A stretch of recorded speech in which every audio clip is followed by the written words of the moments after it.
किला रामकोट, तहसील ढुडियाल, मीरपुर, कश्मीर। यहाँ इसकी तारीख के लिए लगाए गए बोर्ड के मुताबिक गौरी दौर में इसे 1186 में सुल्तान गयासुद्दीन ने बनवाया। 16वीं-17वीं सदी में बनने वाला अजीम किला आज भी बहुत अच्छी हालत में मौजूद है। इस किला के बारे में मुख्तलिफ हवाला जात हैं। कहीं लिखा है कि यह किला हिंदू किरदार रामायण की जाय पैदाइश है और कहीं लिखा है कि यह किला इसी रामायण मंदिर पे तामीर किया गया, जिसकी वजह से इसे रामकोट किला कहा जाता है। कुछ मुर्रिखीन के मुताबिक 12वीं सदी में इसे तगल्लुक हुक्मरान गयासुद्दीन ने बनवाया। बाज मुर्रिखीन कहते हैं कि इसे 16वीं सदी में घुग्गड़ दौर की तामीर से मंसूब किया जाता है। मंगला झील के अंदर मौजूद ये किला दरियाए झेलम और दरियाए पुंछ के संगम में मौजूद है।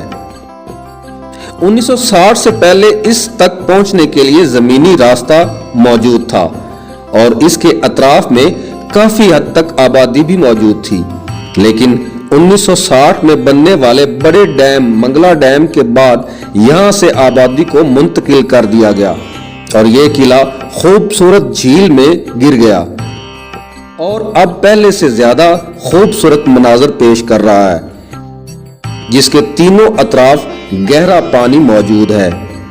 यहाँ कश्ती के जरिए रसाई मुमकिन है। कश्ती के कोई निस्फ घंटे से ज्यादा सफर के बाद आप इस किला की चट्टान के पास पहुंचते हैं। अगर तो झील में पानी की मिकदार कम हो तो आपको सीढ़ियां चढ़ना पड़ती हैं, वरना कश्ती से उतरने के बाद 440 सीढ़ियां इस किला के अंदर ले जाती हैं। नाज़रीन, किला के अंदर जाते ही सामने 2 तालाब नजर आते हैं।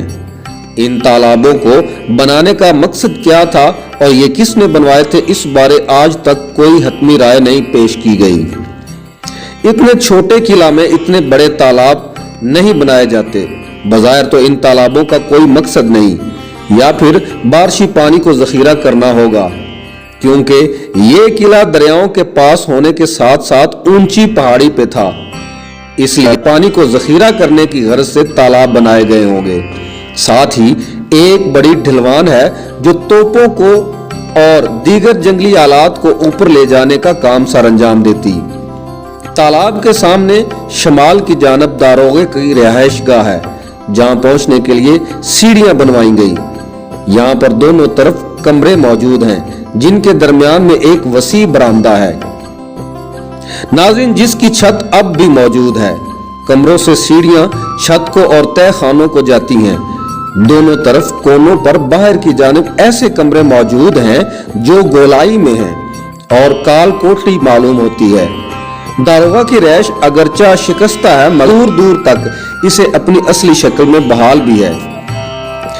रैशगाह के साथ कुछ फासले पर मजीद कमरे मौजूद हैं, शायद दारोगा के खास खिदमत गुजारों के हों। किला की दीवारों को देखा जाए तो ये बात यकीनी होती है कि इस किला को जंगी दिफाई हालात के पेश नजर बनाया गया, क्योंकि किला के अंदर कोई बड़ी रिहाइश या तामीर नजर नहीं आती। किला में दाखिल होते मरकजी दरवाजे के बाएं तरफ एक मंदिर भी मौजूद है। इस किला की तर्ज तामीर कश्मीर में मौजूद बाकी तमाम किला जात से मुख्तलिफ है। ये मुख्तलिफ तर्ज तामीर का हामिल है और बड़े पत्थरों और ईंटों से बनाया गया है। मरकजी दरवाजे भी ईंटों से तामीर शुदा हैं, जो शायद ये जाहिर करते हैं कि किसी हमले में ये दरवाजे तबाह हुए हों, जिसे बाद में ईंटों से तामीर किया गया। नाज़रीन, 19वीं सदी में यह किला कश्मीर के डोगरा राज के जेर असर भी रहा।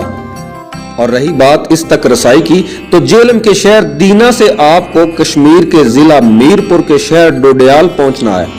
यहाँ से मंगला झील से कश्ती पर बैठ के निस्फ घंटे के सफर के बाद आप इस किला के साथ पहाड़ी तक पहुंचते हैं।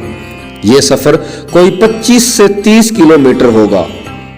नाज़रीन, रावलपिंडी से ये कोई 2.5 घंटे का सफर बनता है, जो 116 किलोमीटर है, जिससे आपको झेलम के शहर दीना और फिर मीरपुर के शहर डोडियाल और फिर Mangla dam water sport club से कश्ती के जरिए इस किला तक पहुंचाया जा सकता है।